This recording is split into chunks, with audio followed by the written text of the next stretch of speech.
Redeemer and Sanctifier.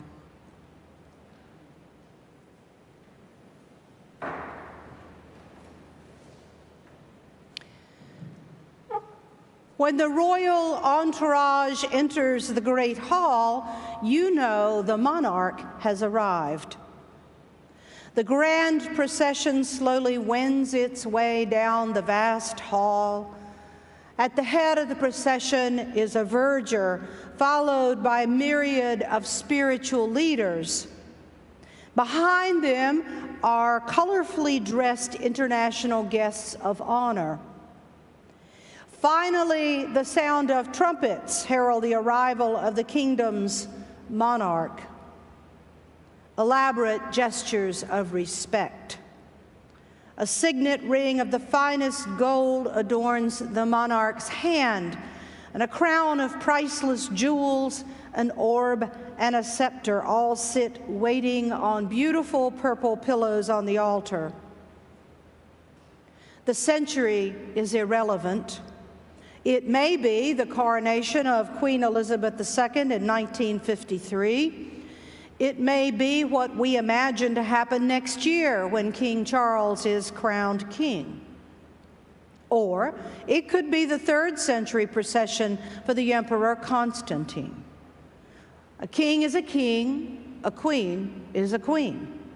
And when royalty enters, you know immediately who the monarch is.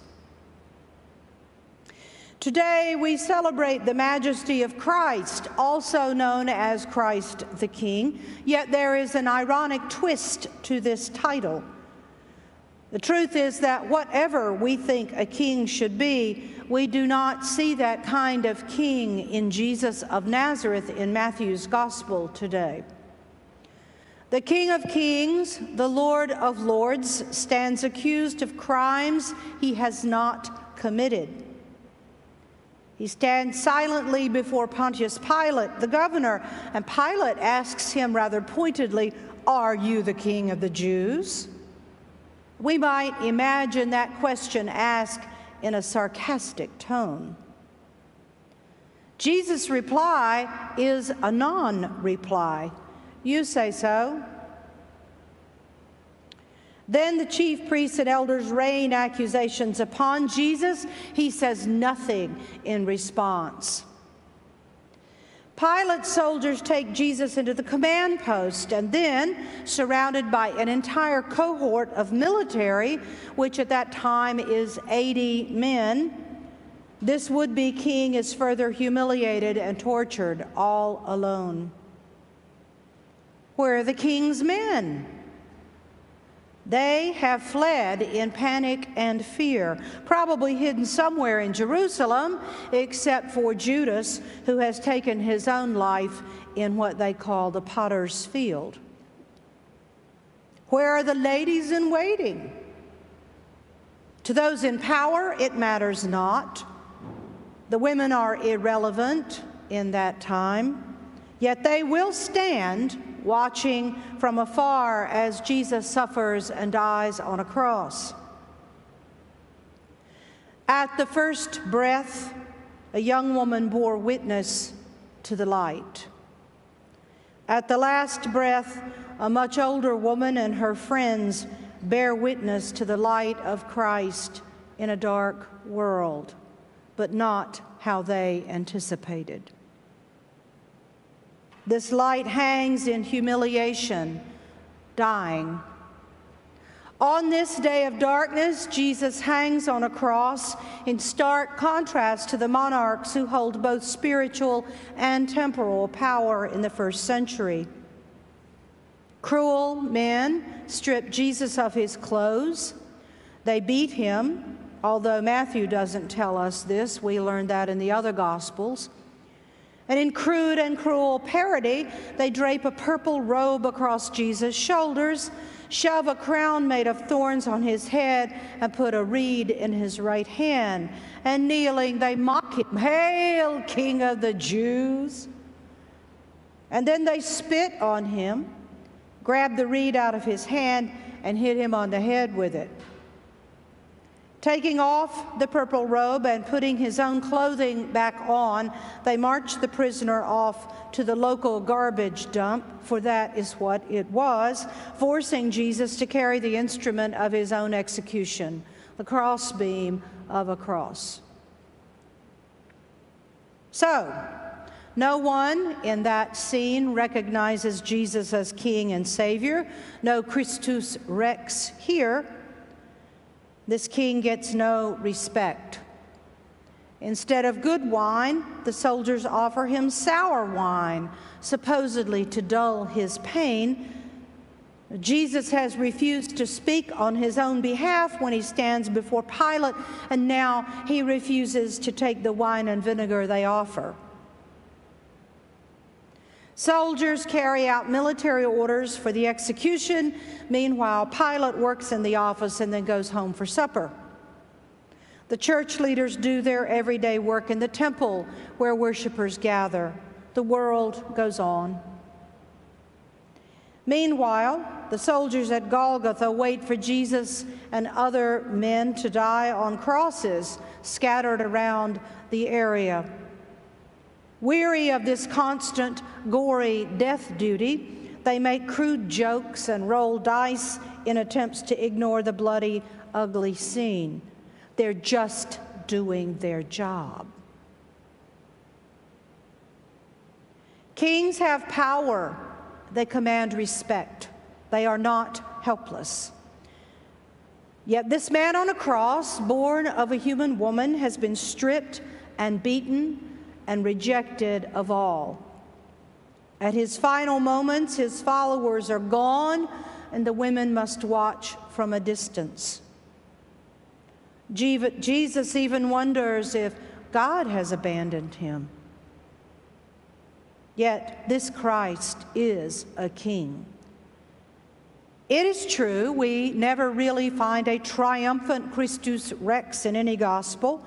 Instead, we read about a poor carpenter from a very insignificant Galilean town. Instead of wearing a crown, this king wears a tunic and sandals. Jesus does not grow up in a palace, nor does he ever live in any kind of luxury. He does not groom a well-educated heir as successor. On some level, you could say this king is a vagabond, a homeless prophet who roams from one small village to another, living on the kindness of strangers.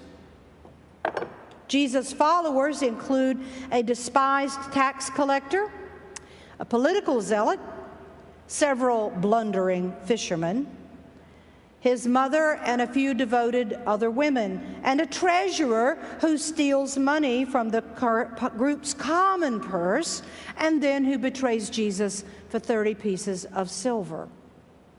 What a group! This would-be king does not act like a king.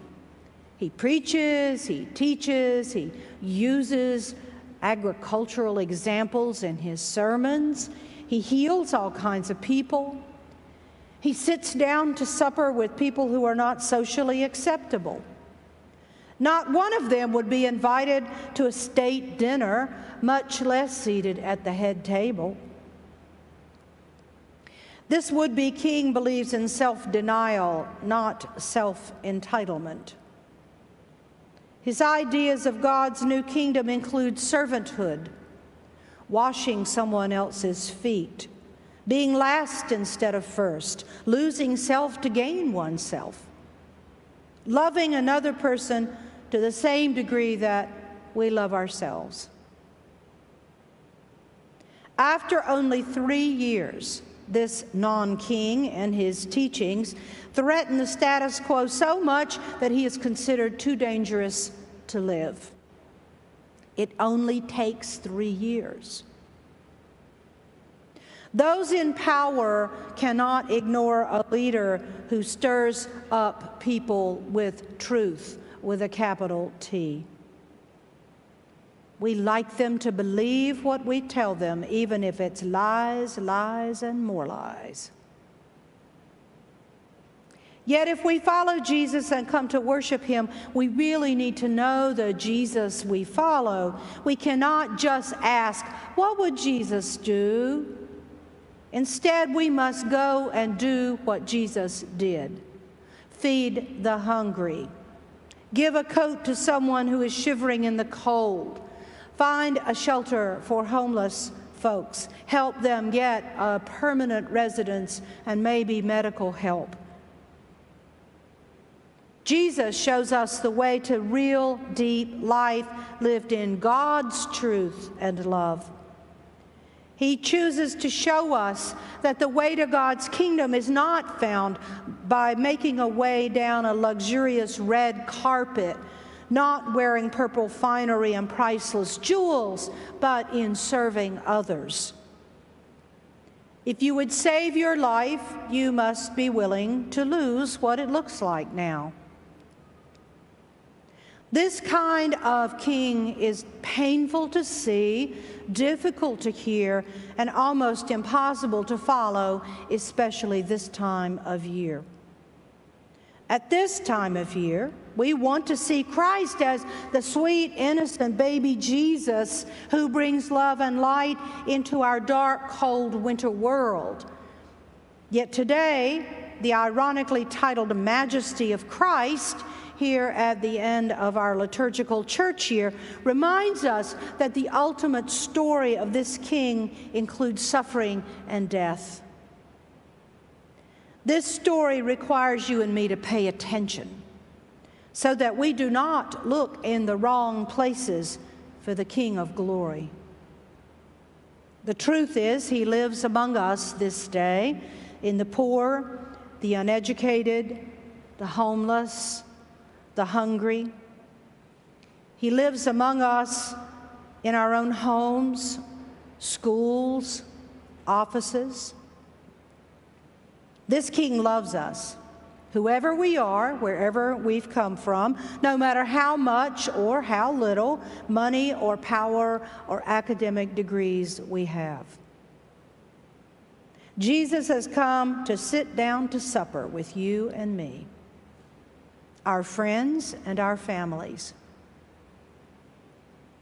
On some level, I believe that even in his last moments of human life, this Christus still had faith beyond all faith, hope beyond all hope, that God was somehow in the midst of this chaos, this cruelty, and this pain, that God's love would triumph at the last, that the Jesus of history would somehow become the Christ of faith. That through the centuries, those of us who would follow Jesus would recognize him when we see him, whether that is on a cross, in the faces of our brothers and sisters, in hospital beds, in the prayers, and in the breaking of bread at the table. Our King is here with us today. Do you recognize him?